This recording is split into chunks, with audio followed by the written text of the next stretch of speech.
नमो चल ठीक है। अरिहन्ताणम् हम्म। नमो सिद्धाणम् नमो आयर्याणम् नमो वज्झायाणम् नमो लोये सवसाहूणम् कायोत्सर्गायताङ्गो जयति जिनपतिर्नाभिसूनुर्महात्मा मध्याह्ने यस्य भास्वा नुपरि परिगतो राजते स्मोग्रमूर्तिः चक्रं कर्मेन्धनाना मतिबहुदहतो दूरमौदास्यवात स्फूर्जत्सध्यानवह्ने रिवरुचिरतरः प्रोद्गतो विस्फुलिङ्गः। बोलिए पंच परमेष्टि भगवान की जय। देवादिदेव श्री 1008 आदिनाथ भगवान की जय। परम पूज्य आचार्य श्री पद्मनंदी जी महाराज की जय। परम पूज्य आचार्य श्री विद्यासागर जी महाराज की जय। द्वादशांग जिनवाणी माता की जय। भेजिए हम पढ़े। हाँ आप पढ़ लीजिएगा। धर्मोपदेश पद्य क्रमांक 181 यहाँ से हमें आरंभ करना है। शार्दुल विक्रीडित छंद है। हाँ मैं पढ़ता हूँ, आप दोहराइएगा। यत् षट्खंड महीनवोरुनिधयो द्विः सप्तरत्नानि यत् यत् शतखण्डमहीनवोरुनिधयो द्विसप्तरत्नानि यत् तुङ्गाय द्विरदारथाश्च चतुरा शीतिश्च लक्षाणि यत् तुङ्गायद्विरतारथाश्च चतुरा शीतिश्च लक्षाणि यत् यच्चाष्टादशकोटयश्चतुर्गा योषित् सहस्राणि यत् यच्चाष्टादशकोटयश्चतुर्गा योषित् सहस्राणि यत् षड्युक्ता नवतिर्यदेकविभूता तद्धाम धर्म प्रभुः षड्युक्ता नवतिर्यदेकविभूता तद्धाम धर्म प्रभो। ठीक, पुनः दोहराते हैं। यत् षट्खण्डमहीनवोरुनिधयो द्विः सप्तरत्नानि यत् तुङ्गायद्विरदारथाश्च चतुरा शीतिश्च लक्षाणि यत् यच्चाष्टादशकोटयश्चतुर्गा योषित् सहस्राणि यत् षड्युक्ता नवतिर्यदेकविभूता तद्धाम धर्म प्रभुः। यत् षट्खण्डमही नव उरुनिधयः द्विः सप्त रत्नानि यत् तुङ्गा यत् द्विरदाः रथाः च चतुराशीतिः च लक्षाणि यत् यत् च अष्टादशकोटयः च तुरगाः योषित सहस्राणि यत् षट्युक्ता नवतिः यत् एकविभूता तत् धाम धर्म प्रभोः। कह रहे हैं यत यानी जो षटखंड मही 6 खंडों की भूमि है ना। 6 खंड कौन से होते हैं? 5 मलेच्छ खंड और एक आर्य खंड, ऐसे करके भरत क्षेत्र संबंधी अथवा ऐरावत सॉरी जो दूसरा है उस तरफ का, एकदम से ध्यान नहीं आ रहा अभी, उस शायद एरावती होना चाहिए, उनमें जो है 6 खंड की जो पृथ्वी है वह है। और नव उरु निधय, 9 प्रकार की, उरु यानी बड़ी विशाल, बड़ी बड़ी, निधय यानी निधियां, 9 निधियां। द्विहि सप्त, सप्त यानी 7 होता है, और द्विहि यानी 2, 7 को 2 से गुणा करते हैं तो 14 है। 14 रत्नानी यानी रत्न, 14 प्रकार के रत्न, जिनसे अनेक प्रकार की सिद्धियां उनको होती हैं। यत यानी जो, तुंगाहा ऊंचे ऊंचे, द्विरदाहा मतलब हाथी, और रथाहा च मतलब रथ भी, हाथी भी और उतने ही रथ। कितने? चतुराशीति ही लक्षाणी, चतुराशीति का मतलब होता है 84, चतु यानी 4, अशीति यानी 80, तो 84 लाख, लक्षाणी माने लाख, तो 84 लाख हाथी, वो भी उन्नत किस्म के, और उतने ही उनके रथ। इसके उपरांत यत च, और जो, अष्टादश कोटयः तुर्गाः, 18 करोड़ घोड़े, और योषित सहस्राणी, योषित माने होती है स्त्री, तो रानियां कितनी? सहस्राणी यानी हजारों, कितने हजार? सो नीचे बता रहे हैं, षट युक्ता नवति, अर्थात 90 में 6 जोड़ दीजिए, सो 96,000 रानियां। और अंत में लिख रहे हैं यत एक विभुता, और इन सब पर एक छत्र राज्य होना, एकमात्र विभु होना, यह सब अर्थात चक्रवर्ती का होना, ये जो कार्य है, तत् धाम धर्म प्रभो हो, वह सब तो धर्म रूपी स्वामी का ही धाम है, अर्थात धर्म के प्रभाव से ही यह सब मिलता है। कितना विशाल वैभव है, हम कल्पना भी नहीं कर सकते।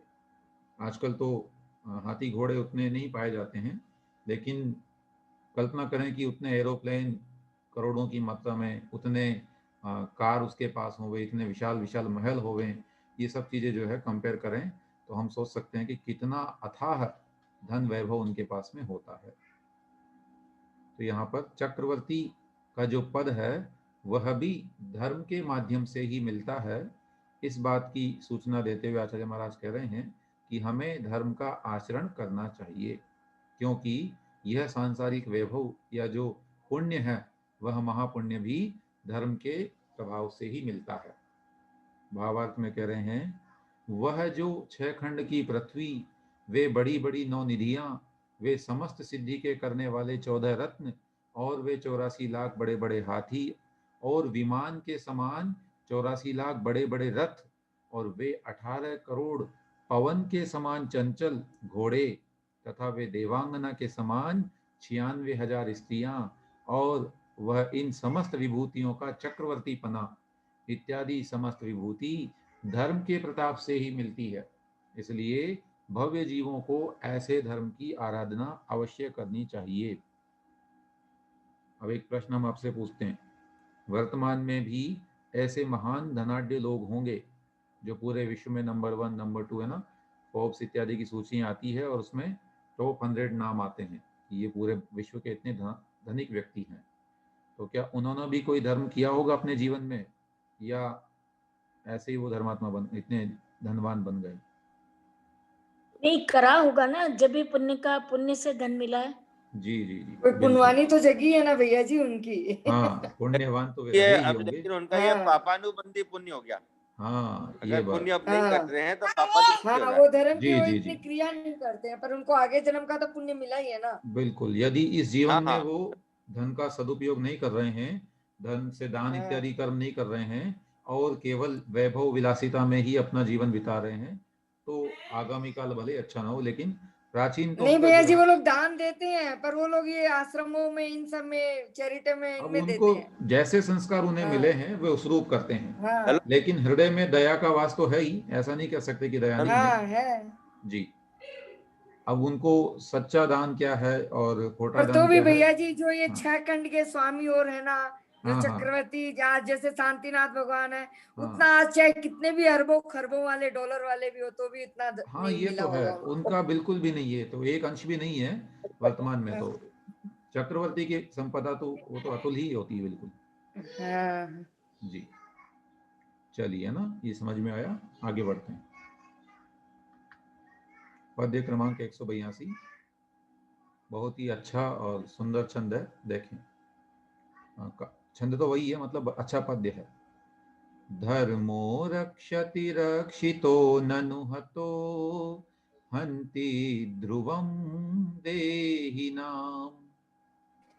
धर्मो रक्षति रक्षितो ननु हतो हन्ति ध्रुवं देहिनाम्। हन्तव्यो न ततः स एव शरणं संसारिणां सर्वथा।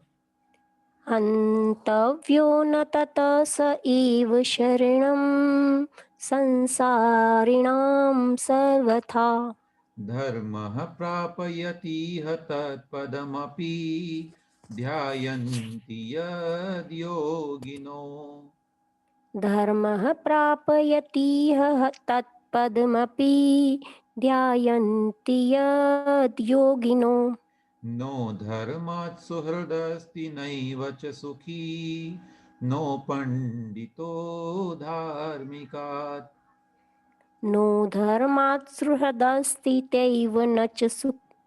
नो धर्मास्तु त्रदत्। भैया जी इसको कैसे पढ़ना है? नो धर्मात् सुहृदस्ति नैव च सुखी। नो धर्मास्तु त्रदस्ति नैव च सुखी नो पंडितो धार्मिकात्। हाँ, धार्मिकात् होता है। चलिए पुनः बोलता हूं मैं। धर्मो रक्षति रक्षितो ननु हतो हन्ति ध्रुवं देहिनाम्। हन्तव्यो न ततः स एव शरणं संसारिणां सर्वथा। धर्मः प्रापयतीह तत्पदमपि ध्यायन्ति यद्योगिनो। नो धर्मात् सुहृदस्ति नैव च सुखी नो पंडितो धार्मिकात्। संधि विच्छेद करते हैं इसका। धर्मः रक्षति रक्षितः ननु हतः हन्ति ध्रुवं देहिनाम्। हन्तव्यः न ततः सः एव शरणं संसारिणां सर्वथा। धर्मः प्रापयति इह तत्पदम् अपि ध्यायन्ति यत् योगिनः। नः धर्मात् सुहृत् अस्ति न एव च सुखी नः पंडितः धार्मिकात्। इस पद्य की जो प्रथम पंक्ति है, धर्मो रक्षति रक्षितः, ये संस्कृत जगत में बहुत प्रसिद्ध पंक्ति है। संभवतः ये महाभारत इत्यादि में भी इसी रूप में लिखी गई है, इसलिए प्रसिद्ध हो सकती है। और वहाँ श्री कृष्ण ने शायद उपदेश देते हुए जो अर्जुन को उपदेश दिया है उसमें शायद ऐसा है, कंफर्म तो मैं नहीं कह सकता हूँ, लेकिन ये कहीं न कहीं अन्य ग्रंथों में भी आई है, इसलिए ये पंक्ति जो है बहुत ही प्रसिद्ध है। और इसका मतलब है धर्मः रक्षति रक्षितः, धर्म रक्षा करता है।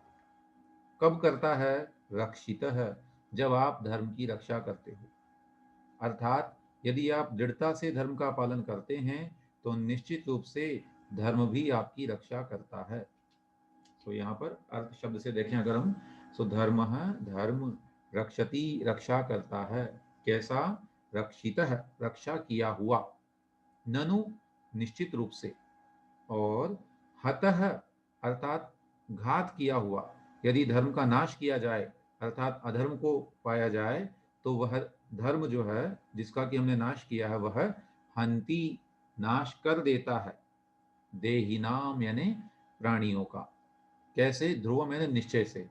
अर्थात यदि धर्म की रक्षा करते हैं तो धर्म हमारी रक्षा करता है, और यदि हम धर्म का नाश करते हैं तो ये मान के चलिए वह धर्म भी हमारा नाश कर देगा। धर्म का मतलब वह अधर्म, क्योंकि धर्म का नाश कर दिया मतलब अधर्म को अपना लिया, तो वह अधर्म हमारा नाश कर देगा। इसलिए लिख रहे हैं हंतव्यः न ततः, ततः यानी इसलिए, न हंतव्यः, धर्म को घात नहीं करना चाहिए, धर्म का लोप नहीं करना चाहिए। जो प्रतिज्ञा या जो आचरण आपके अनुकूल है उसका कभी घात नहीं करना चाहिए। सह एव शरणम संसारिणाम सर्वथा, वह ही शरण है। वह कौन? वह धर्म, वह धर्म ही एकमात्र शरण है संसारी नाम यानी संसारी प्राणियों के लिए। इसलिए उस धर्म की रक्षा की जानी चाहिए। और कह रहे हैं धर्मः प्रापयति, धर्म ही पहुंचाता है, इह यानी इस संसार में, तत्पदम अपि, उस स्थान पर भी, उस पद को भी पहुंचा देता है, ध्यायन्ति यत योगिनः, अर्थात जिस पद का ध्यान योगी लोग करते हैं। योगी जन जिसको निरंतर ध्याते रहते हैं, उस पद को भी एकमात्र धर्म ही हमें पहुंचा सकता है।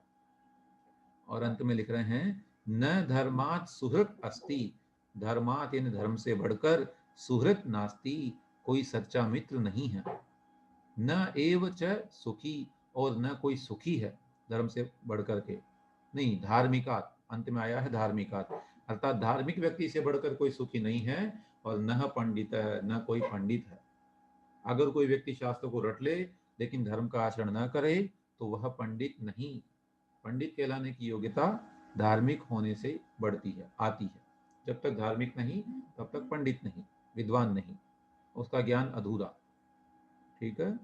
सो यहाँ पर धर्म की महिमा को बताते हुए आचार्य कह रहे हैं कि धर्म की रक्षा होने पर तो धर्म प्राणियों की रक्षा करता है, परंतु नाश होने पर वह प्राणियों का भी नाश कर देता है।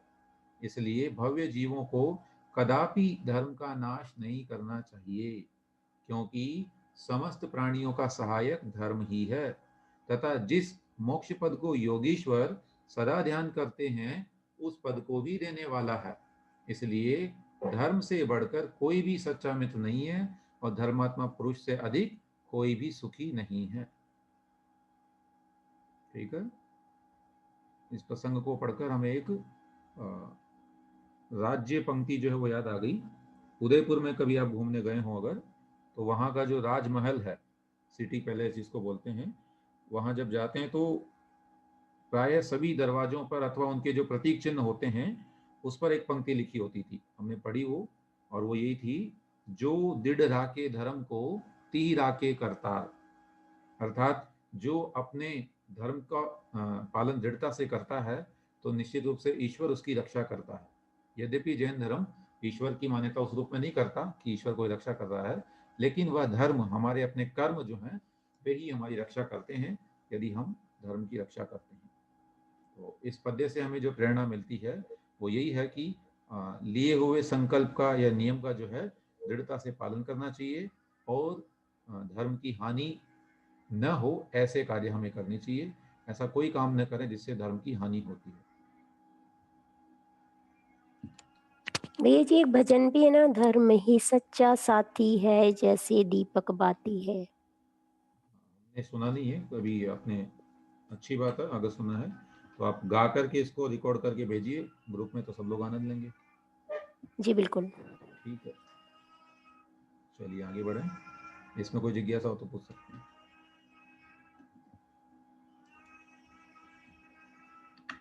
पद्य क्रमांक 183।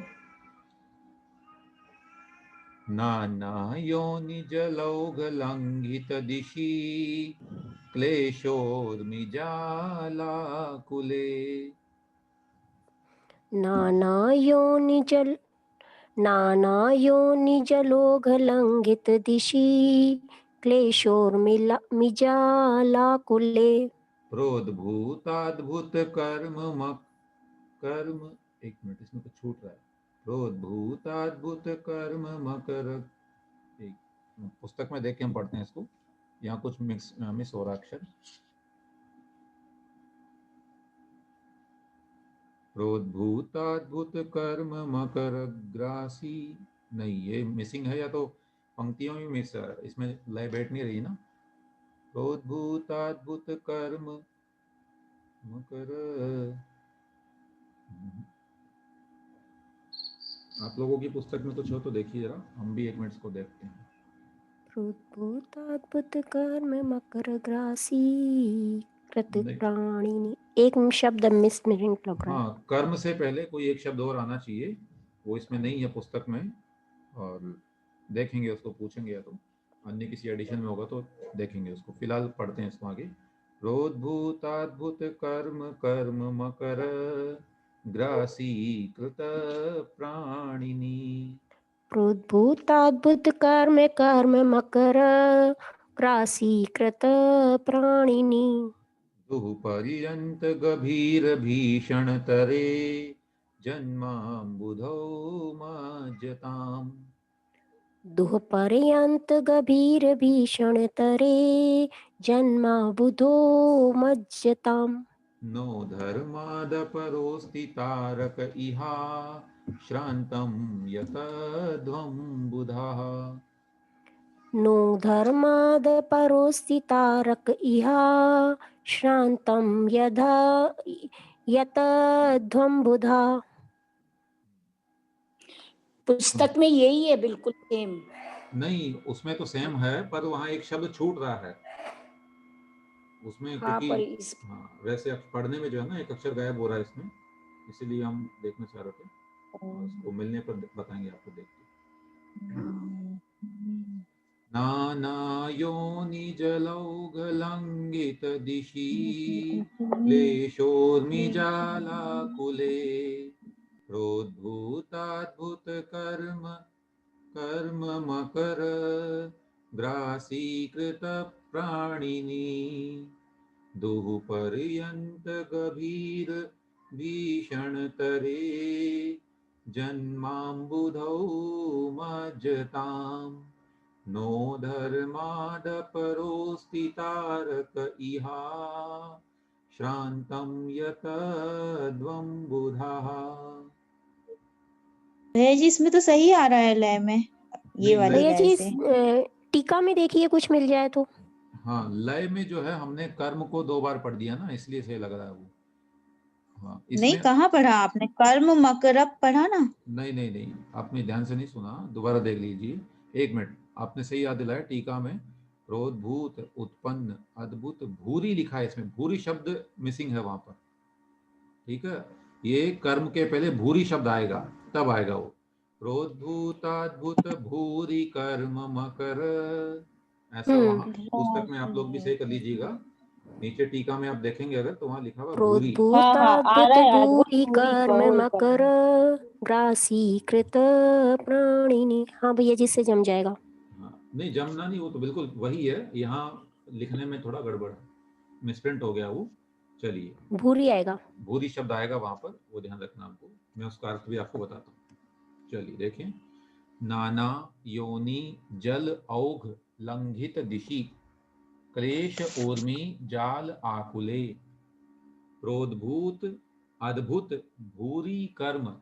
ये हाँ बिल्कुल सही है, दूसरी पुस्तक भी हमने देख ली जो आचार्य श्री के उस पर प्रकाशित है, उसमें भी भूरी शब्द है। हाँ, तो यहाँ पर प्रोद्भूत अद्भुत भूरी कर्म मकर ग्रासी कृत प्राणिनी। दुह पर्यंत गभीर भीषण तरे जन्म अम्बुधौ मज्जताम। नह धर्मात् अपरः अस्ति तारकः इह अश्रांतम यतध्वम बुधाः। कह रहे हैं यहाँ पर जो है संसार रूपी समुद्र को बता रहे हैं कि कैसा है वो, और फिर उसमें वह धर्म कैसे हमारी रक्षा करता है। नाना योनि, अनेक प्रकार की योनियां, संसार की जो 84 लाख योनियां कही जाती है, वो 84 लाख योनियां, उन योनियों के जल औघ अर्थात जल रूपी जल के समूह से लंघित दिशि, जिसने दिशाओं को लांग दिया है, अर्थात ये संसार रूपी समुद्र कैसा है, इसमें योनियों रूप अर्थात विभिन्न पर्यायों रूप इतना जल विद्यमान है कि सारी दिशाएं भर गई है, फिर भी उसका कोई पार नहीं आ रहा है। अथाह जल राशि है, अर्थात अथाह जन्म की योनियां हैं, अनेक पर्याय हैं, अनंत पर्याय हैं।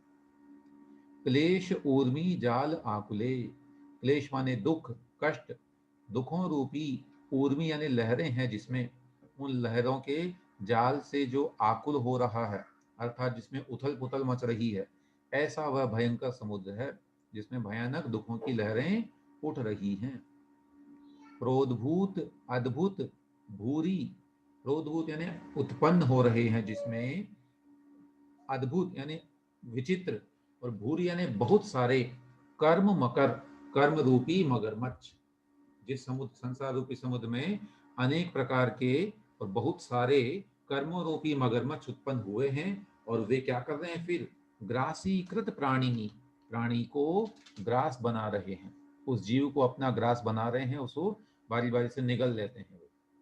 और कैसा है वो, दुहु पर्यंत गभीर भीषण तरे, पर्यंत माने किनारा, जिसका किनारा दुह यानी बहुत ही दूर है, अर्थात जिसका पार पाना बड़ा दुखदाई है, ऐसा जो दुश्वार है, जिसको तैरना बड़ा मुश्किल है, और जो गभीर यानी बहुत गहरा है, और भीषण यानी भयंकर है, ऐसे जन्म अम्बुधौ, संसार रूपी समुद्र में, मज्जताम, डूबते हुए प्राणियों के लिए, नह धर्मात् अपरः अस्ति तारकः, धर्मात् धर्म से बढ़कर, अपरः यानी दूसरा कोई, तारकः न अस्ति, तारने वाला नहीं है।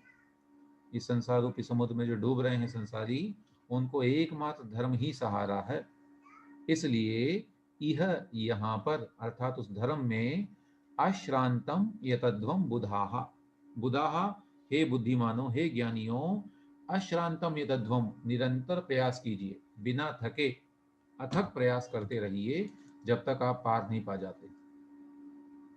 ठीक है, तो देखें क्या कह रहे हैं भावार्थ में, जिस प्रकार समुद्र का जल चारों दिशाओं में फैला हुआ है, और जिसमें बड़ी बड़ी लहरें उठ रही हैं, तथा भयंकर नाके, नाके माने मगरमच्छ, नक्र शब्द आता है इसके लिए, वक्तामृत में पढ़ा आप लोगों ने, नक्र चक्रम। सो नाके माने जो भयंकर मगरमच्छ हैं, जिसमें दीन प्राणियों को खा रहे हैं, और जिसका अंत नहीं है, तथा गंभीर और भयंकर है, ऐसे समुद्र के बीच में पड़ा हुआ मनुष्य बिना किसी जहाज आदि के नहीं तर सकता। उसी प्रकार इस संसार रूपी समुद्र में डूबे हुए प्राणी भी बिना धर्म के सहारे किसी भी प्रकार तर नहीं सकते, क्योंकि यह संसार रूपी समुद्र भी नाना प्रकार की योनि रूपी जल से समस्त दिशाओं को व्याप्त करने वाला है। इसमें भी नाना प्रकार के दुख रूपी तरंगे मौजूद हैं, और कर्म रूपी मगरों से सदा इसमें भी जीव खाए जाते हैं, तथा इस संसार रूपी समुद्र का अंत भी नहीं है, तथा गंभीर और भयंकर भी है। इसलिए विद्वानों को सदा धर्म में यत्न करना चाहिए। कितने उदाहरणों से आचार्य हमारा समझा भैया रहे जी, हैं। उद्भूत भीषण वाला काव्य इससे मिल रहा है ना? हाँ हाँ बिल्कुल, उद्भूत भीषण जलोदर वाला काव्य। हाँ भैया जी एक बार अर्थ दोबारा बताइए।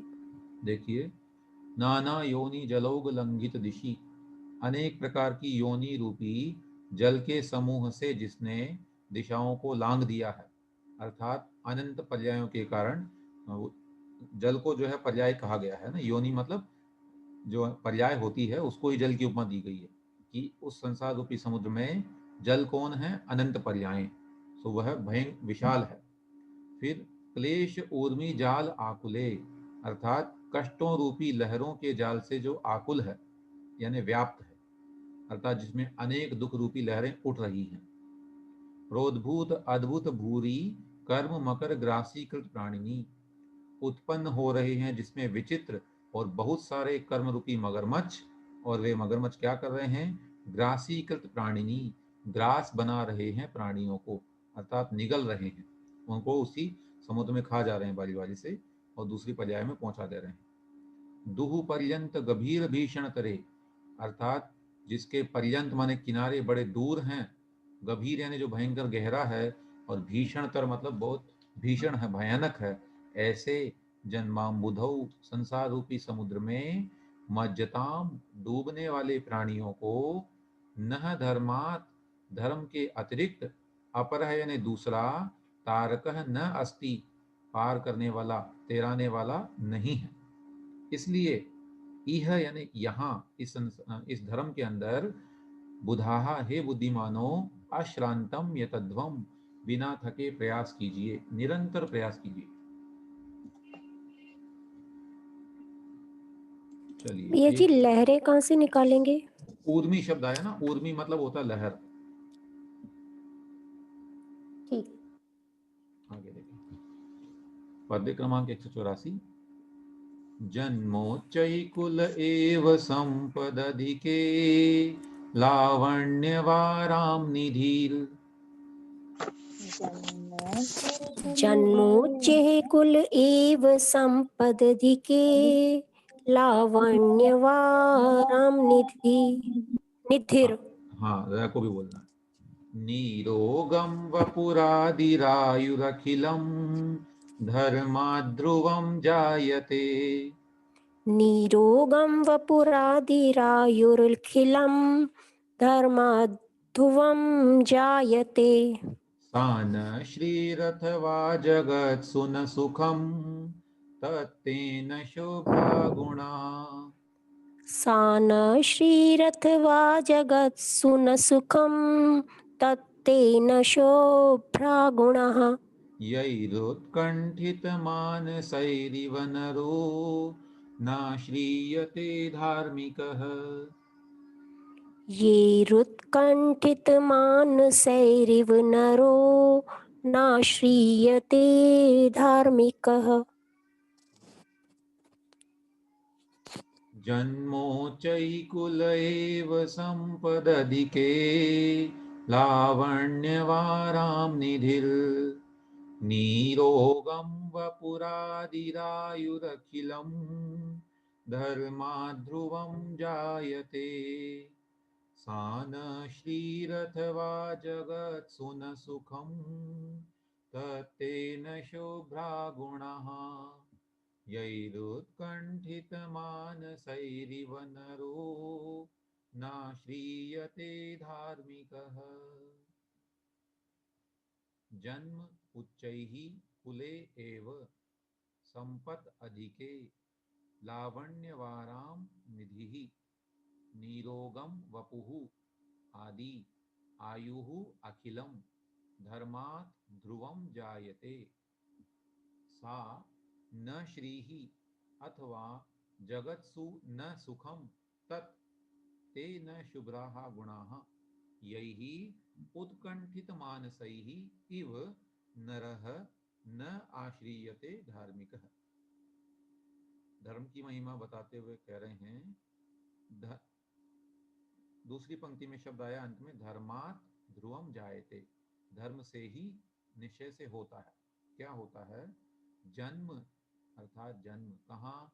उच्चैहि कुलै एव, ऊंचे कुल में ही जन्म होता है। धर्म के कारण ऊंचे कुल में ही जन्म होता है।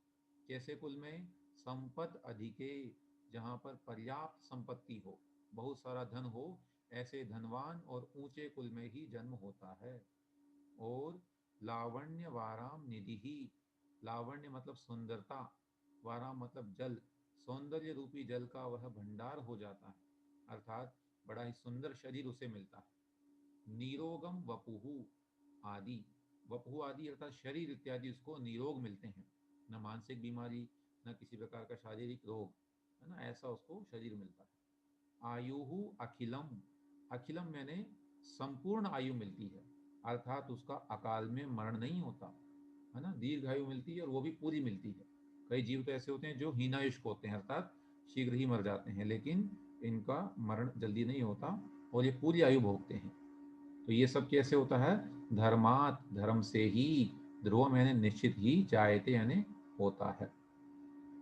अथवा, अथवा सा श्री ही न, ऐसी कोई लक्ष्मी नहीं है, जगत्सु यानी संसार में, इस संसार में ऐसी कोई लक्ष्मी नहीं है। न सुखम तत्, और न ऐसा कोई सुख है। और ते न शुभ्राहा गुणाहा, और न ही ऐसे अच्छे अच्छे गुण हैं। यही जो उत्कंठित मानसई ही इव, अर्थात बिल्कुल मिलने को आतुर होते हुए के तरह, धार्मिक नरह न आश्रियते, धार्मिक मनुष्य के पास नहीं जाते हों या उसके पास न मिलते हों, अर्थात अवश्य ही पाए जाते हैं।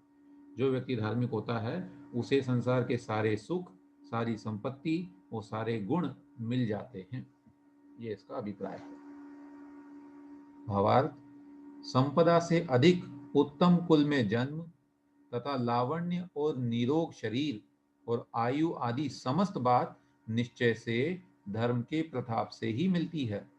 और ऐसी कोई लक्ष्मी नहीं है जो एकदम आकर धर्मात्मा पुरुष का आश्रय न ले, तथा वह उत्तम सुख और वे निर्मल गुण भी संसार के भीतर कोई नहीं है जो धर्मात्मा पुरुष को स्वयमेव आकर आश्रय न करें।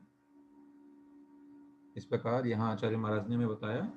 और यहाँ तो कह रहे हैं कि जन्म मिलेगा, हम तो कह रहे हैं इसी जन्म में भी अगर आप धर्म का आचरण शुरू करते हैं, पुराने जन्म का मिले ना मिले, लेकिन इस जीवन में भी धर्म के प्रभाव से बहुत उन्नति मिलती है, चाहे वो मानसिक उन्नति हो और आर्थिक उन्नति हो अथवा सामाजिक, किसी भी प्रकार से जो है अनेक प्रकार की उन्नतियां इस जीवन में देखने को मिलती है, और ये सब धर्म के प्रभाव से ही होता है।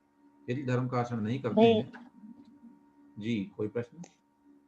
हाँ भैया जी, जैसे आपने कहा कि जो लोग अभी धर्म नहीं कर रहे हैं और उसके बाद भी जो टाटा बिरला वगैरह है उनके पास इतनी संपत्ति है, तो वो ये मतलब निश्चित ही उनने पिछले जन्म में किया होगा तो अभी मिल रहा है। लेकिन अगर जो लोग अभी कर भी रहे हैं उसके बाद भी वो यथा योग मतलब सब कुछ होते हुए भी यथा योग स्थान पर नहीं पहुंच पा रहे हैं या नहीं कर पा रहे हैं, तो उनको ये समझना चाहिए कि उनने पिछले जन्म में ऐसा कुछ किया होगा कि वो इसमें उस एक बात पद और को। है, चाहे टाटा बिरला हाँ जो भी XYZ धनाढ्य व्यक्ति हैं, हमें हाँ उनकी केवल धन संपत्ति दिखाई देती है, उनके जीवन के हम्म दुख हमें पता नहीं है। पूज्य महाराज साहब कहते हैं कि वर्तमान में क्या, कभी भी ऐसे कोई जीव नहीं हम्म है जिनके केवल अकेले पुण्य का उदय हो, या ऐसे भी कोई जीव नहीं जिनके केवल पाप का उदय हो, दोनों की मिलीजुली हाँ जी पर्याय उदय में आती है।